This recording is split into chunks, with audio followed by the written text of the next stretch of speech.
Epa, ¿qué escuchamos, Augusto?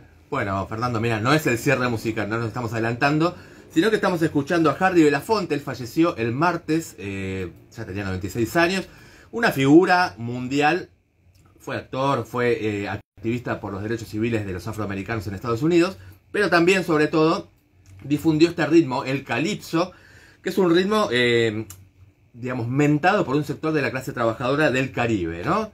Y me pareció que era interesante, digamos, empezar a pensar en estas cuestiones en el mundo obrero. Estamos en la previa de un 1 de mayo, ¿no? El Día Internacional de las y los Trabajadores. Como para ponernos a tono, ¿no? De rescatar una práctica tan antigua como es esto de que en el trabajo cooperativo, cuando hay trabajo en grupo, aparece esto de una creación de la música en el ámbito laboral, ¿no? Es una práctica que atraviesa épocas históricas y geografías en todo el mundo obrero, ¿no? Bueno, para ir específicamente a esto del calipso, es uno de los ritmos que más claramente nace en el ámbito del trabajo, que digamos, es un ámbito que por lo general te aplasta la creatividad, ¿no? Bueno, esto digamos como que es una manera de combatir el aburrimiento. Hay varios indicios de que el calipso surge en los puertos de Trinidad y Tobago, como que ahí nacen estas canciones que se fueron incorporando a la tradición y al acervo popular de la población obrera en las Antillas, a partir del siglo XIX sobre todo. ¿Qué pasaba? Los estibadores portuarios cargaban y descargaban mercancías. Algunas, por ejemplo, se depositaban en barriles metálicos, por ejemplo, cargamentos de petróleo. Y bueno, empezó esta práctica de inventar ritmos golpeando los barriles. Después fueron incorporando letras, lo que originó este ritmo popular, ¿no? El calipso. La tradición también de los esclavos negros, ¿no? Y que viene en realidad de los esclavos negros, exactamente. Porque esa forma, por ejemplo, de uno canta algo y le responde el conjunto, viene de los cañaverales de azúcar de los esclavos negros y, de hecho, bueno, de las tradiciones de África, ¿no? Que ellos traían, ¿no? Bueno, lo que estamos escuchando ahora es la canción más mundialmente exitosa que interpretó Harry Belafonte, que era D.O. Banana Boat Song, la canción del bote de bananas, que justamente es lo que se conoce como work song, ¿no? Canción de trabajo.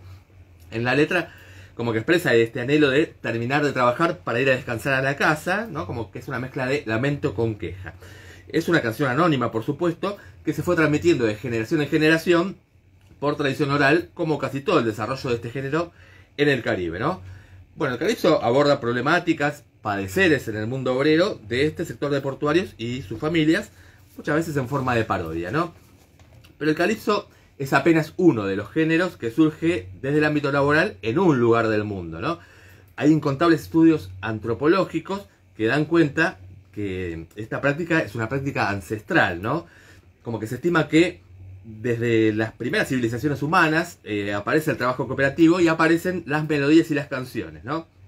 Y esta práctica, lo que decía antes, por un lado es una forma que encontramos por ahí para combatir el tedio del trabajo, ¿no? El aburrimiento en la jornada laboral, y también en algunos casos como que cumplía la función de acompañar la coordinación que requerían algunos tipos de labores, ¿no? Por ejemplo, sincronizar movimientos físicos en grupo, ¿no?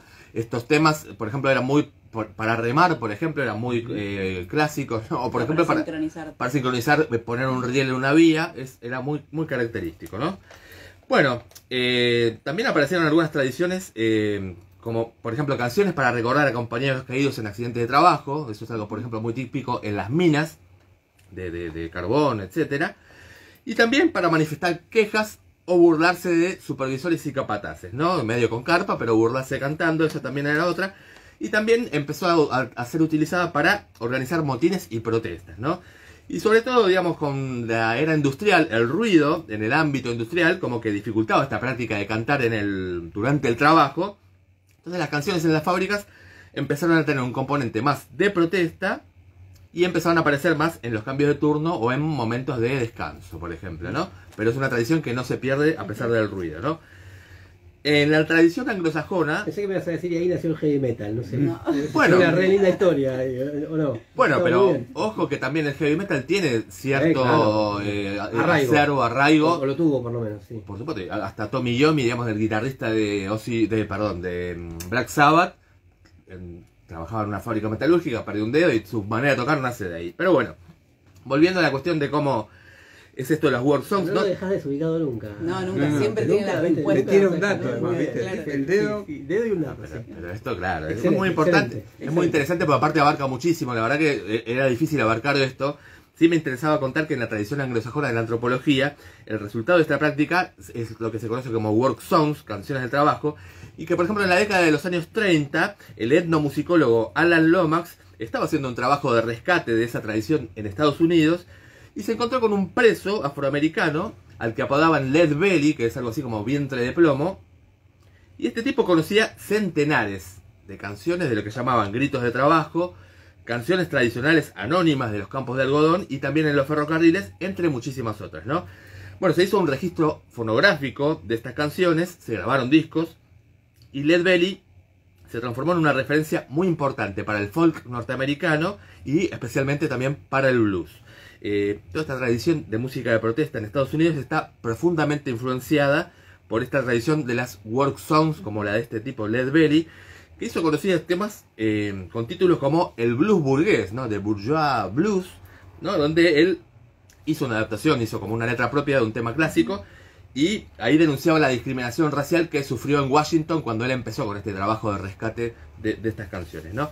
Pero también hizo temas tradicionales, que venían del siglo XIX, insisto, que después se hicieron clásicos del rock, ¿no? Por ejemplo, Cotton Fields, Campos de Algodón, o Midnight Special, que habla del tren de la medianoche, que seguramente la versión muy popularizada por Creedence Clearwater Revival, alguna vez seguro que la escuchaste.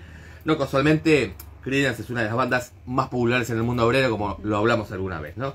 Así que por eso, este 1 de mayo, cuando tal vez contemos la internacional, bueno, me parece que puede ser una buena ocasión para conectar con tantas generaciones pasadas de trabajadores y trabajadoras que tomaron a la música como herramienta de alivio, de diversión, pero también de rebelión. Excelente, Augusto Dorado.